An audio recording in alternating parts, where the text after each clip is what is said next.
Hello and welcome to this session on evolution of education. You're all aware probably that the education that we are presently imparting to our students is coming under the category Education 4.0. And this has not been achieved, automatically one fine day. There has been a process, just like man has evolved from apes, right? Same way, the evolution of education is a long story. It's an interesting story. And I think as educators, we should be aware of what are the changes that occurred in the past so many years and how this phase is a phase which we look forward, and it is growing at such a rapid pace because of artificial intelligence that it is going to replace most of these systems that were existing in the past so many years. And you can have new technology and artificial intelligence, coding, and all new aspects of teaching which are going to probably even replace teachers if teachers are not up to date with the latest phenomenon that is occurring in teaching. So this is a humble effort on my part to collate what has happened in the past, because many of you are very, very experienced teachers, so you will be able to relate to this, and you will be able to find how the change is getting rapid in the past few years. So let's start with this session where I take you down memory lane and what happened in the previous and what is the present. So this is a small comparison between the classrooms that is existing, the modern class you see on the right side and the old classrooms. Not much of a change. So what is basically is that the classroom is same, but you see so many new gadgets there. You see the classroom has got LCD screens, it has got a smart board out there, and the benches are obviously better, well spaced out. But more or less, the structure of the classroom remains the same, right? The teacher is present in both the pictures, the students are present, only the technology aspects have changed. So in this figure, as I will be proceeding, I will be showing you more pictures for comparison purposes so that we understand what we are talking about exactly, right? So if I look at 1.0, the first education system that ever involved was basically teacher-centered. Everything was based on a system where the guru was supreme, the teacher was supreme, and the teacher started imparting education. Whatever the teacher knew, they used to teach the students. Everything was focused on the teacher. The teacher was the prime authority and prime source of knowledge. There used to be no other person who could teach you, right? So we've seen in prehistoric times also, in search of knowledge, they used to go to sages, and used in pursuit of knowledge, they used to go to people who were well-read, monks.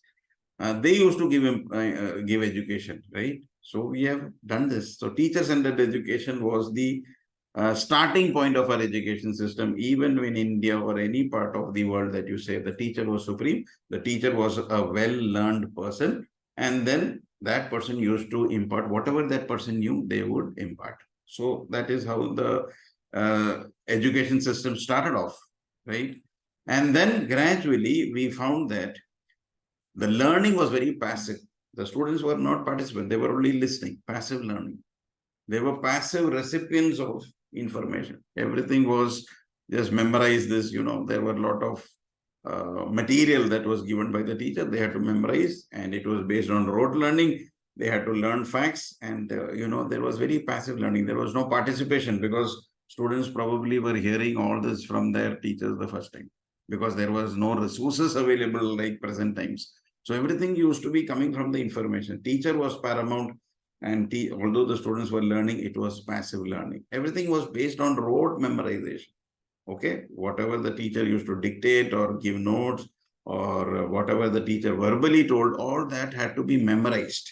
It was based on facts, and the question paper or the test form was based on what the child learned on the basis of what the teacher had told them over a period of time. And there was no critical thinking or understanding involved. It was basically rote learning. So obviously it would have become redundant very fast, because that at that point of time, there were very few people who were well read. So it worked well. So you have a knowledgeable person, you go to that person, he will teach you or she will teach you. And so it was based on rote memorization. And you try to memorize and give the test. So when there was education system 1.0, there was also testing involved, right? The testing was a standardized test, right? So it used to measure how intelligent you are. It was standardized. It was not based on multiple intelligence or anything that we talk about. So everyone gives the same exam, whether you are a fish, cat, or elephant. The test was same. It was a standardized test. So if you are not able to perform in the test, then you are bad. If you are able to perform in the test, you are good. So a standardized test was made, and if you belong to that standardized category, then you would pass the exam or do well. And if you don't belong to that category, then you would probably not clear the exam, right? And everything was based on recall of information. Technology was very limited. As you nowadays, you have mobile laptops, you name it, and all the students are having access to all this. Tablets have become very common in many schools. They don't bring textbooks. All the text is already in the tablet. They are doing that. Homework is done online. So technology has changed so rapidly. But at that time, when we are talking about 1.0, very minimal technology. Okay, the traditional tools of teaching was actually used. So in many rural cases, it used to be probably on a ground. In some more advanced countries and places, there could have been a blackboard. That's it. Nothing more than that. Very limited technology was used. So again, a picture which will show you the transition. If you see the picture on the left, that is 1950, a classroom in open air. Teacher is making an effort to teach. Students are sitting there, and you see a modern classroom 2021 with all the facilities, computer, smart boards, and all the facilities are being given to the student. And so ultimately it is education, but see the format that has changed over a period of years. So from 1950 to 2021, that's roughly about 71 years. A rapid progress, and this progress is going further and further, and we don't know how it will end. They will say that 2030 and 2050 is going to be a major revolution which we can't even imagine. And if teachers are not updating themselves, then they will be an extinct species. The teachers are not required. You have Chat GPT and Google Bard who's giving you 100 times more information than what teachers are giving. So why is the requirement for teacher? So presently it is required because right now the teachers are using this technology. So if you're using technology, then you have a scope for staying in this race. But if you are not using technology at all in education 4.0, then somebody else is going to take your place, right? So we move further. What happened after that? Education 2.0, the people who decide on these education curriculum, they decided, it's only teacher-centered, nothing is happening, it's based on rote learning. So let's do something else. And then came education 2.0, where the focus started on the student. Student became important, not only the teacher, the student focus. Student is the focus now, shifted from teacher-centered to student-centered, which was a very important thing. The student was important, and active involvement was necessary. They could ask questions, they could participate, they could make projects. So that was the major shift from 1.0. So 1.0 from prehistoric times to probably about to 1930s, we were using that. And then started in the 40s and 50s, they started the shifting that focus to what we called as the student-centered education, which we is continuing right now. Even now, the teacher is not the focus, the student is the focus, right? Active learning took place, very important. Hands-on activities, critical thinking, problem-solving exercises, puzzles were solved. Children were involved in the learning process, which was again a very, very major shift from education 1.0, which did not have any active learning. Personalized learning, individual differences were recognized by psychologists and educators who were closely doing these projects or studies with kids. They realize that every child is different and the same instruction will not work. So we need to tailor to the needs of different students, and interest of students are varied. So we need to inculcate different topics, painting, mime, culture, dramatics. All this could be introduced. It's not, only mathematics, science, and English. There are so many other things that can be introduced in education. And this was the time when they realized that music, dance, all this should also be incorporated as part of school curriculum. And they started working on that to tailor to the interest of the needs. Physical education, very important. Mental health, and so many other parameters which you see now in our periods as regular, like yoga or anything like that, became natural from 2.0. In 1.0, this was not there. It was only study, rote learning, that's it. 2.0 made a difference because it became student-centered, there was active learning, and there was personalized learning. And slowly, integration of technology like computers. When we were kids, we also used computer. We used to have a computer period, which probably our parents didn't have. So they belong to 1.0. And we means like people who studied in the 90s and 2000, early 2000, probably had a lot of access to computer, which people in the 60s and 70s didn't have, right? So computers became part of education. Many things were demonstrated. Everybody didn't have a computer, but there used to be one computer where demonstration used to happen. And slowly, learning, access, and information increased. And collaborative learning, many collaborative learning, that means many groups were formed and they could learn together, they could present their ideas together. So all this started, and teamwork was checked. And it is important that, because we don't live in islands, we have to work in groups. So education 2.0 was a major shift from what happened in education 1.0. So very positive changes came in 2.0. So this I'm talking about, let's say 30 years back. Then came education 3.0.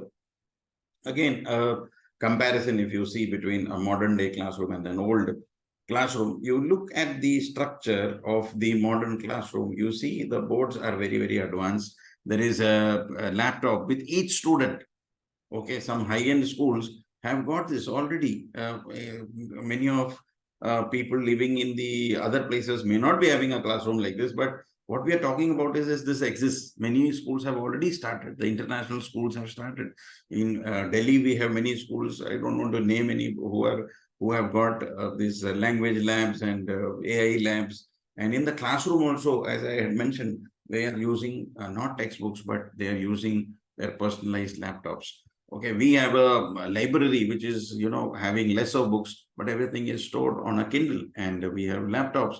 So student goes to the library, and the traditional learning reading is there, but they have access to Kindle, and because a small Kindle can accommodate thousands of books. So that's how changes happen, right? So portability became a major change. Everything could be carried in a laptop. Hundreds and thousands of books can be carried on a Kindle. So there was a massive difference that was observed. And we also saw online and blended learning happening. Many online platforms that were non-existent 20, 30 years back came. You must have heard of very popular online. Again, I'm not naming anyone, but many famous online platforms came because of Education 3.0. We couldn't think about online learning when we were kids, but that became a reality. And slowly it is booming. And blended learning also occurred. That especially during COVID, we saw how the hybrid mode and blended learning became active, right? So a lot of models came, and digital platform came into existence. So that was some very good thing about Education 3.0. Resources were available across the world. Earlier, we used to have an Almira with the Britannia Encyclopedia, where we could only have those books. And we used to, when we had that thirst for information, where to get the information, we don't know. Because when we used to ask our parents or teachers, they may not have it. So how to find? Then we used to go to the library, hunt hundreds of books to get one piece of information. Today is available on the click of a button. So how lucky are the kids of today? How lucky are we to live in a generation where we are getting information from anywhere in the world? We don't have to travel at all. You can get from US, UK, Australia, wherever you want. Advanced studies, you can take technology from Germany. You can, the know-how from Israel. You can have anything from anywhere in the world. So the world has shrunk basically at the click of a button. Anything can be accessed from anywhere. All you need is a stable internet connection. So we are open resources. The best example is ChatGPT, OpenAI. Anybody can use and get information. So internet became so powerful in 3.0 that many of our kids also fell victims to. That is a different story. But we are talking about the education, the positive impact. Amazing. And it also said that it is access to lifelong learning. It's not that we finish 15 years of education and over. Earlier, that concept was there, that we study school and college and it's over. Now, learning never stops. Whether you're 50, 60, 70, there are people who are still learning. And learning is a lifelong process. Still, we rest in peace. It's going to be a lifelong process because we have so much to learn. Limitations are not there. There are so many things to learn that learning will never stop. And continuous learning, we need to go beyond the formal education system where, whatever the teacher said, only that is the information. Now you have so much information. There's an overload of information through AI and through internet services that you can access the best information from the best teachers in the world. Nobody can stop us. So lifelong learning, how great people have given their examples that they had no money to study in a school and they studied online and they passed exams and they did it. It became very popular in the US. Homeschooling became so popular. In India, we are yet to catch on with these things. And we are still going with the traditional schooling. But in the US, there are kids who are doing schooling by their own, or the parents are doing, or there are organizations which are helping the students do at home. So from the formal, lifelong learning happens anywhere through online platforms. And that was possible in Online 3.0. Global connectivity, we could, as I said, there is no place on earth that we cannot visit virtually. The world became a smaller place. Culturally, we come to understand what is happening, what is the system of education and global collaboration. So many programs we have through SDGs. Our platform, All India Educators Forum, we have global ambassadors in 21 countries and we are doing programs in these countries, right? So the world which we couldn't imagine. We can't travel to probably 21 countries because of the expenses involved, but we regularly do programs for them. So we know what is the problem that the educators in Kenya are having, or Nairobi is having, or educators in the Middle East is having. So what is happening is that we are able to reach out and interact with the students and teachers belonging to different countries because of global connectivity.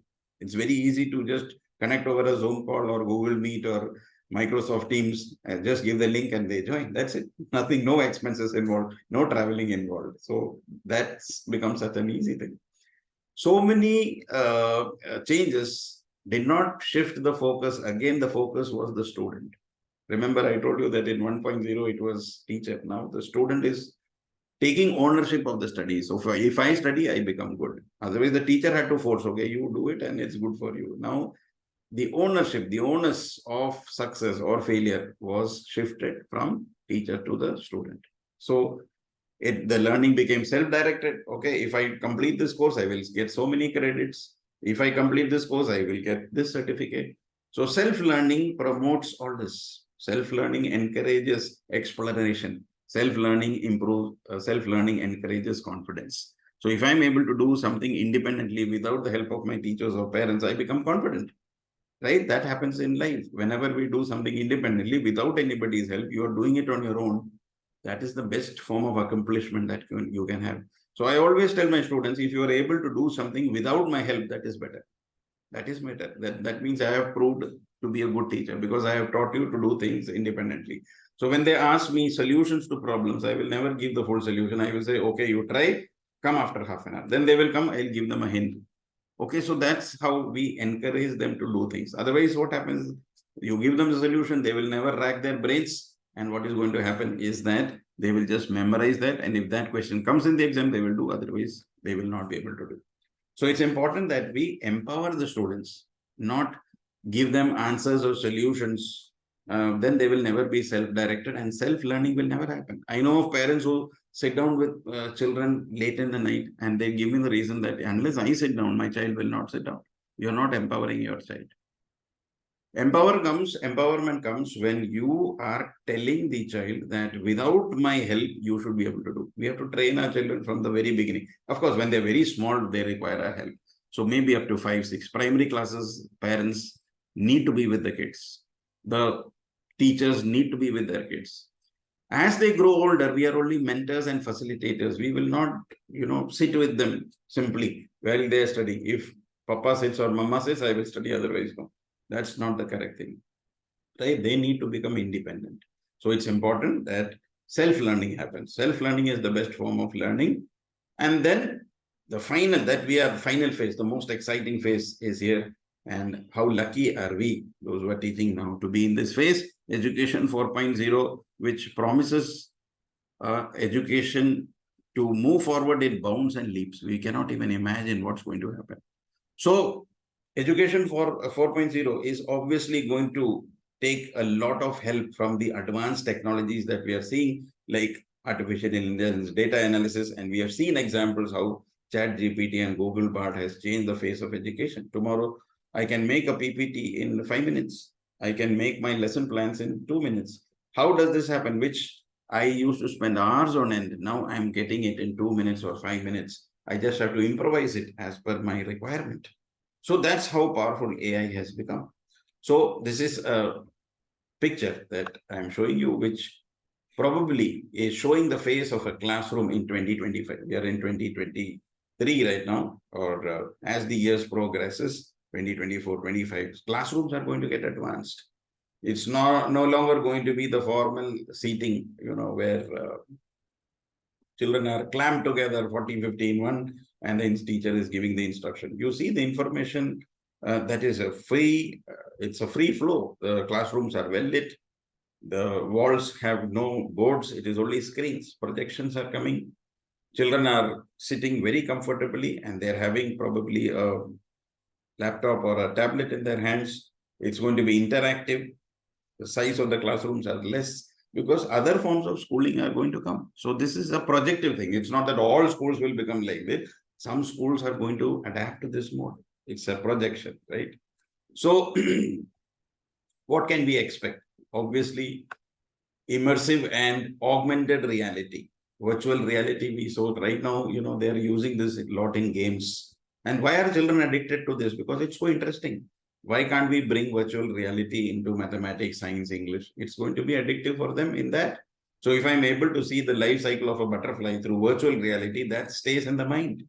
I'm able to see, the first war of independence or the revolution of 1917 or the war, the first battle of Panipat or something like that, any historical event, or I can see any science or maths videos through this augmented reality or virtual reality. You see, it's going to create a 100% impact on the student. Even students who are not interested in our lecture method, or you are showing some video, they will get interested, because this is how the games people have identified that how to make them addicts of this gaming.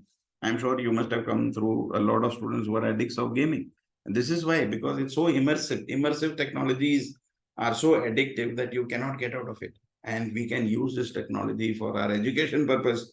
And Education 4.0 is going to bring about a dramatic change where we provide education through virtual reality. We can actually visit places. If you're talking about France, we can actually go to that, the palaces there, or, if you're talking about any historical monument, we can visit there. You're talking about the Taj, and we have a picture probably right now. We can virtually visit it. We can walk through the corridors. The feeling is going to be amazing, and the learning experience is going to be dramatic and absolutely better than what is existing today. We are going to have future ready skills. Right now our education is focusing on textbooks which are based on past facts. Are we preparing our students for the future is a big question mark. And that is why the NEP talks about skills. It's a very beautiful thing. When implemented in full force, the skills form a core of the curriculum. And that's very, very nice, because unless we have skills, who will give us jobs? So we need to have thinking skills, critical analysis skills, problem solving skills, creativity, which was getting destroyed in our kids for the past so many years, is going to be reintroduced. Digital literacy is going to impact the lives of so many rural kids who did not have access to schools. Schools are located 20 kilometers. They have to wade through water or through, climb mountains. I don't know what not. It's very difficult. No transport, no electricity. So what is going to happen? They are not able to access all this. But digital literacy is going to change all that. You have a tablet with all the information. You are, learning from the best teachers across the world. The videos are accessible anytime and whenever possible. Just play the videos and learn from it. Socio-emotional skills, which are needed for the future, all this is going to be developed in Education 4.0. So I think we are moving in the right direction. Many schools have already started adapting to these Education 4.0 methodology. Some are yet to adapt, but we should be aware that education is moving, progressing, and as educators, we also need to progress and learn as much as possible. So as the Education 4.0 demands, we are in an ecosystem. Ecosystem is not independent of things. Ecosystem has a lot of things. We have technology, we have teachers, we have stakeholders, we have students, a lot of things. That makes the ecosystem. So you must have heard this terminology, Internet of Things, we call it the IoT. It enables connectivity and data exchange between various educational devices and platforms. So it is not only that you are developing it, you can coordinate and collaborate with n number of schools across India and across the world. Because you are having an interconnected learning ecosystem. So I, as a maths teacher, if I'm teaching trigonometry, you as an English teacher is teaching something, you can connect, let's say thousands of maths teachers or English teachers are joining and contributing in that. You see how improved that system will be and how good the system will be for the student. Somebody is putting videos, somebody is putting something on a question bank, somebody is explaining it in a different way. So you get resources, and then of course we'll have to edit and make it into a format which is good for the students, so that they are not fed with a lot of information which are fake also. That's also another problem. When we have information, the information, especially in the school level, has to be information which is genuine and authentic. So we cannot put in something which is, randomly available in the internet. But when we are talking about interconnected learning ecosystem, there are many schools which have got hundreds of branches. They have got this interconnected learning ecosystem. So I belong to a particular school. I have 100 branches of my school in different parts of India and the world. So what happens is that if my lecture or my methodology is correct, then I can deliver that lecture to hundreds of students or thousands of students across 100 schools, right? So, how much productive those will become, especially when you are having, in tier 3 cities or where there are availability of good teachers are not available. All the good teachers can form a platform where they are generating excellent information, where they are generating PowerPoints or presentations which can be accessible to any student who is studying in that interconnected global system. So that's going to be the beauty of this. And of course, it's going to be a lifelong learning. It's going to be a fast learning. We need to change our mindsets. We cannot be in the mindset of the 70s and 80s saying that what I am teaching is the only thing that you can learn. Some people even insist that what I write, what I dictate to you, only that should be written. Otherwise, I will cut marks. So I think we need to change ourselves a little bit also. Some of us need to change our mentality, and we need to become positive educators, positive mentors, positive facilitators, and tell the students that learning is a continuous process. How? By giving examples of yourself. When we learn, then they learn. So when they see that you are also learning, then it promotes learning in them as well. So we need to evolve in the digital age, and we are moving at such a fast pace. So our face of the classroom is definitely going to change. So we have another picture here, again a projection that what could be a classroom in 2030. So to brief up, the whole thing, 1.0 was only teacher-centric. Okay, there were no lesson plans. Whatever the teacher said, that was correct. But 2.0 lesson plans, it was student-centric. So what should the student achieve? There were objectives and outcomes. And from lesson plans in 3.0, we made learning plans. Learning plans. So there's a difference between a lesson plan and a learning plan. The methodology became important in 3.0. And now in the present, which is learning and creativity plans, what more can be done to make it creative? That's why we have art integration, experiential learning, and so many other factors have been introduced in 4.0. And it's going to be a massive, probably this webinar will get updated in a few months. And, and it may become obsolete in a few years, because what I'm talking about 4.0, something so advanced is going to take place that, sir was talking about, virtual reality and GPT and Google Bard and all that. And so many, in the next 1 year, probably, all this will become outdated and you will have new technology. So we are living in exciting times. So I want to wish you all the best and make use of the technology as educators to bring in the best in our classrooms. So on this note, I want to thank everyone who spared their valuable time to attend this session. And I really wish that each educator present here and those who will listen to this session later will do wonders in the lives of their students whom they are interacting. Because as educators, we need to make a difference in their lives and we should be available for them whenever they require our help. Thank you.